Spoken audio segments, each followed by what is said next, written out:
జై శ్రీమన్నారాయణ. జై జై శ్రీమన్నారాయణ. మన సనాతన ధర్మంలోని హిందువులందరూ కూడా శ్రావణ మాసాన్ని అత్యంత వైభవపేతంగా నిర్వహించుకుంటూ ఉంటారు. అట్టి శ్రావణ మాసం ఈ 2024 సంవత్సరంలో ఆగస్టు 5వ తారీఖు సోమవారంతో ప్రారంభమై సెప్టెంబర్ 3వ తారీఖు మంగళవారంతో ముగుస్తూ ఉందన్నమాట. అయితే ఇట్టి శ్రావణ మాసంలో వచ్చినటువంటి సోమవారాల్లో పరమేశ్వరుని, మంగళవారాల్లో పార్వతీదేవిని మంగళ గౌరీగాను, శుక్రవారాల్లో వరలక్ష్మిగా లక్ష్మీదేవిని, శనివారాల్లో విష్ణు స్వరూపంగా వెంకటేశ్వరుని ఆరాధిస్తూ ఉంటాం.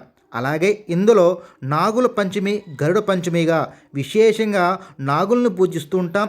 అలాగే మనకి ఈ పౌర్ణమిని రాఖీ పౌర్ణమిగాను, హయగ్రీవ జయంతిగాను మనం నిర్వహించుకుంటాం. అంటే మనకి జ్ఞానాన్ని ప్రసాదించే హయగ్రీవ జయంతిని ఈ యొక్క పౌర్ణమి మనం నిర్వహించుకుంటాం.